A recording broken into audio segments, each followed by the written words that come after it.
ನಮ್ಮ ಪೂರ್ವಜರು ಆಡಿದ ಅತ್ಯಂತ ಡೆಡ್ಲಿ ಆಟಗಳು. ಗ್ಲಾಡಿಯೇಟರ್ ಯುದ್ಧ. ಇದು ಪ್ರಾಚೀನ ರೋಮ್ನಲ್ಲಿನ ಸಾರ್ವಜನಿಕ ಮನರಂಜನೆಯ ಒಂದು ರೂಪವಾಗಿತ್ತು. ಗ್ಲಾಡಿಯೇಟರ್ಗಳು ತರಬೇತಿ ಪಡೆದ ಹೋರಾಟಗಾರರು. ಅವರು ಮನರಂಜನೆಗಾಗಿ ಅಖಾಡದಲ್ಲಿ ಪರಸ್ಪರ ಕಾದಾಡಿ ಸಾಯಿಸುತ್ತಿದ್ದರು. ಎಪಿಸ್ಕಿರೋಸ್. ಈ ಪ್ರಾಚೀನ ಗ್ರೀಕ್ ಕ್ರೀಡೆಯು ಫುಟ್ಬಾಲ್, ರಗ್ಬಿ ಮತ್ತು ಕುಸ್ತಿಯ ಒಂದು ಅರಾಜಕ ಮಿಶ್ರಣವಾಗಿತ್ತು. ಇದನ್ನು ಗಟ್ಟಿ ಚರ್ಮದ ಚೆಂಡಿನಿಂದ ಆಡಲಾಗುತ್ತಿತ್ತು. ಇದು ಅಷ್ಟೊಂದು ತೀವ್ರ ಮತ್ತು ಆಕ್ರಮಣಕಾರಿಯಾಗಿದ್ದರಿಂದ ಗಾಯಗಳು ಮತ್ತು ಸಾವುಗಳು ಸಹ ಸಾಮಾನ್ಯವಾಗಿ ಸಂಭವಿಸುತ್ತಿದ್ದವು. ಜೌಸ್ಟಿಂಗ್. ಮಧ್ಯಯುಗದ ಒಂದು ಕ್ರೀಡೆ. ಇದರಲ್ಲಿ ಕವಚದ ಯೋಧರು ಕುದುರೆಗಳ ಮೇಲೆ ಪರಸ್ಪರ ಈಟಿಗಳಿಂದ ದಾಳಿ ಮಾಡುತ್ತಿದ್ದರು. ಇದರಿಂದಾಗಿ ಗಂಭೀರ ಗಾಯಗಳು ಅಥವಾ ಸಾವು ಕೂಡ ಉಂಟಾಗುತ್ತಿತ್ತು.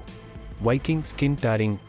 Viking skin tearing. ಈ ಆಟದಲ್ಲಿ ವೈಕಿಂಗ್ ವಾರಿಯರ್ಸ್ಗಳು ಪರಸ್ಪರ ಚರ್ಮವನ್ನು ಕಿತ್ತು ಹರಿಯುವ ಮೂಲಕ ತಮ್ಮ ಸಹಿಷ್ಣುತೆಯನ್ನು ಪ್ರದರ್ಶಿಸುತ್ತಿದ್ದರು. ಹಾಗೆ ಕೊನೆಯವರೆಗೂ ಯಾರು ನಿಲ್ಲುತ್ತಾರೋ ಅವರನ್ನು ವಿಜೇತರೆಂದು ಪರಿಗಣಿಸಲಾಗುತ್ತಿತ್ತು.